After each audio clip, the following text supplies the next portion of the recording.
Assalamualaikum warahmatullahi wabarakatuh. Jumpa kembali dengan kami, channel yang ikut dalam menaburkan nilai-nilai rahmatan lil alamin untuk membangun dunia yang aman, damai, sentosa, penuh dengan persahabatan dan persaudaraan antar umat manusia, ukhuwah basyariah.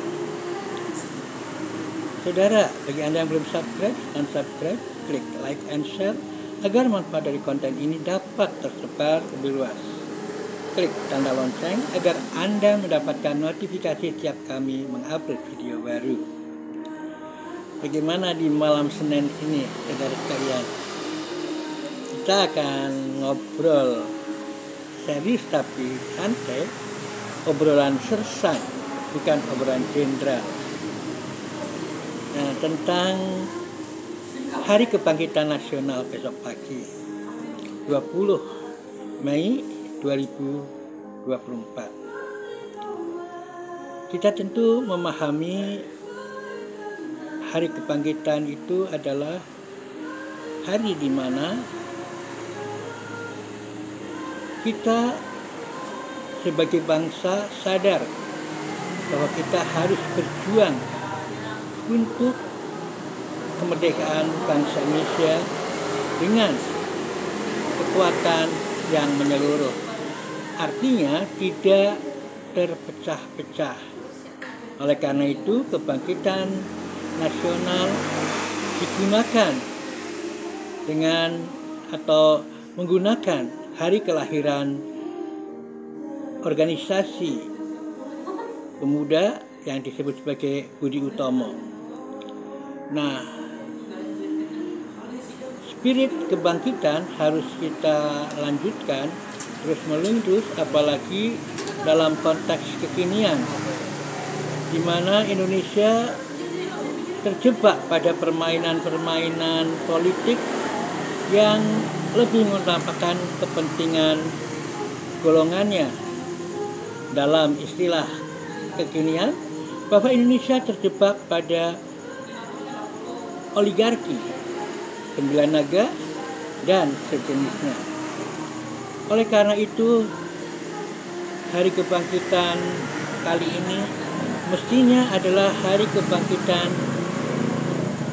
bagaimana kita berupaya untuk cerdas politik. Karena hanya dengan cerdas politik Indonesia akan lebih baik. Kita diombang-ambingkan, kita dipermainkan karena kita sudah berpuluh-puluh tahun dininabobokan atau dibelenggu dengan anti politik. Orde Baru sangat ketat dalam menangani masalah politik ini sehingga perbedaan sedikit pun akan menjadi bumerang bagi mereka. Makanya banyak anak-anak potensial, anak-anak bangsa yang potensial tidak bisa memberikan sumbangsih kepada negara dan bangsa Indonesia hanya karena tidak mau masuk Golkar. Monoyalitas telah menjadi berhala, telah menjadi Tuhan bagi kemenangan Golkar.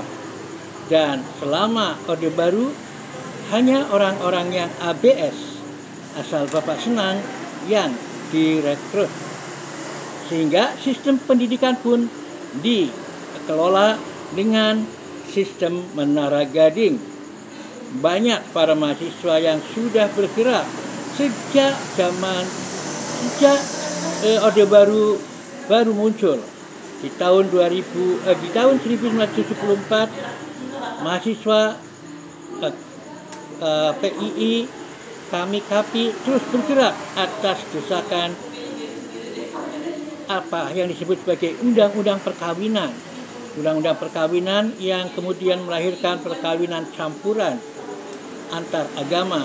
Itu sudah menjadi satu yang ditentang oleh rakyat Indonesia atas perilaku Golkar. Orde Baru pun terus digempur dengan peristiwa Malari di tahun 1975. Bahkan anak dari seorang aktivis Dewan Mahasiswa diberi nama dengan nama Gempur Soeharto. Gempur Soeharto menghasilkan penjara bagi ayahnya, Gempur Soeharto. Tahun 75 itu malari atas protes mahasiswa terhadap berbagai monopoli terhadap Jepang. Kemudian tahun 78 lagi-lagi mahasiswa bergerak dengan peristiwa NKK, normalisasi kehidupan kampus.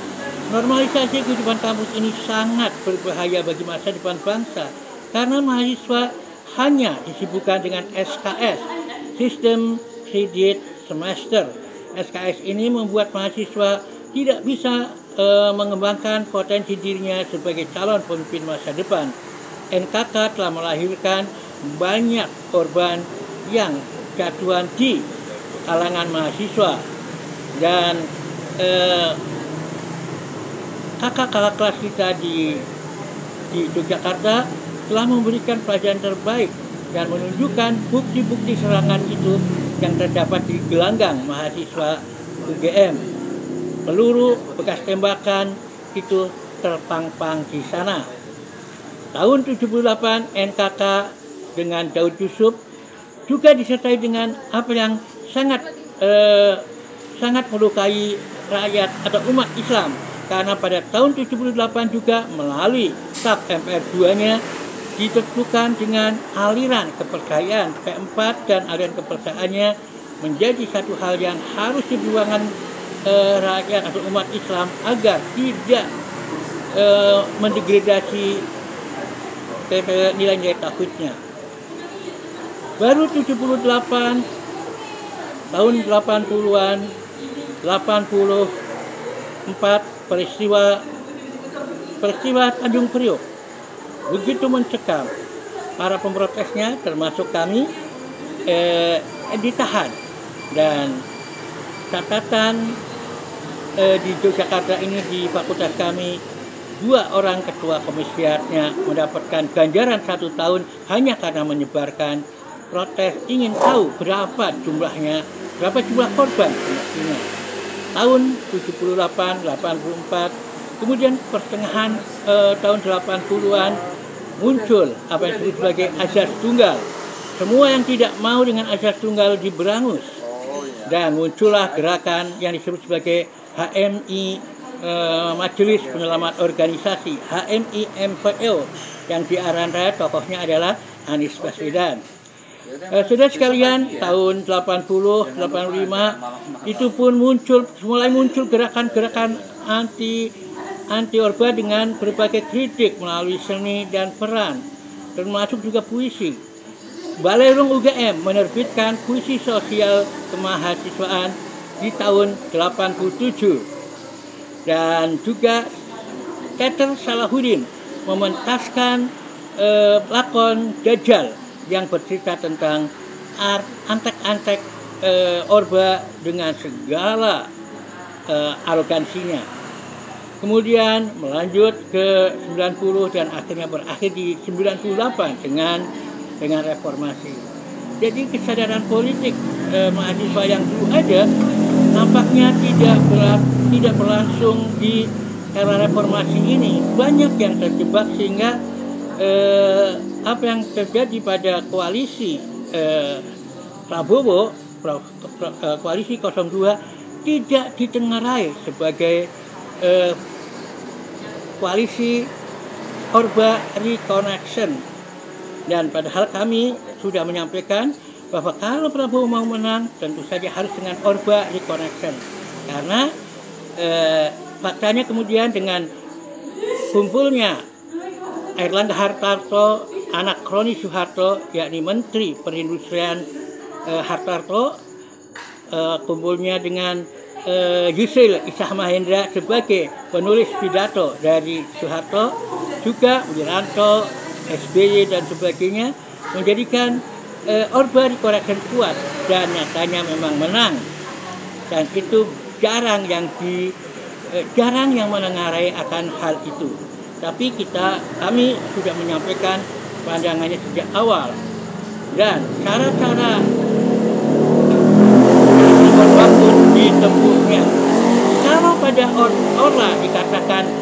bahwa bahaya laten adalah bahaya laten PKI, maka pada saat Orba yang bahaya laten sebagaimana reformasi 98 adalah KKN, korupsi, kolusi, nepotisme. Dan dengan jelas bahwa terjadi korupsi, nepotisme pada pemilihan presiden kemarin. Munculnya Gibran tidak lepas dari KTBLC dari Jokowi yang diberikan kepada ketua KPU. Juga penggunaan dana yang tidak pada tempatnya, yang abuse of power, adalah bentuk dari korupsi. Nah, ini semua tidak didengar oleh mereka karena kurang memahami makna dari cerdas politik untuk Indonesia lebih baik. Sekali lagi, untuk ke depan di mana ancaman KKN itu nyata dan sudah mulai dengan pemberangusan. Sekarang sudah ditetapkan adanya larangan untuk memberikan jurnalisme investigasi, dan itu sudah dibahas oleh ILC sebagai langkah Orba. Jadi nampaknya ketika kita harus berhadapan ke depan, di mana 5 tahun ke depan jangan sampai setback ke kancah KKN Orba yang telah lama memberangus dan menyedot kekayaan Indonesia. Karena memang sejak Orba lah penjualan tanah-tanah Papua, sumber kekayaan alam melalui tim Sumitro adalah ayahnya Prabowo, itu berhasil menjual tanah Papua, berbagai lahan dari tambang dengan murah kepada negara-negara IGGI. Itulah yang terjadi, sehingga tentu saja kontrak jangka panjang yang tidak wajar itu menghasilkan kekayaan bagi generasi atau bagi Soeharto dan bagi keturunan Sumitro yang menandatangani kontrak-kontrak jangka panjang itu. Nah, itu harus diingatkan kepada generasi muda agar generasi muda memahami dan cerdas politik untuk Indonesia terbaik. Kesadaran kebangkitan akan bahaya laten Orba KKN harus tetap terbaruaskan agar rezim tidak dengan serta-merta melakukan KKN-nya. Demikian uraian kami, mudah-mudahan ada manfaatnya. Assalamualaikum warahmatullahi wabarakatuh.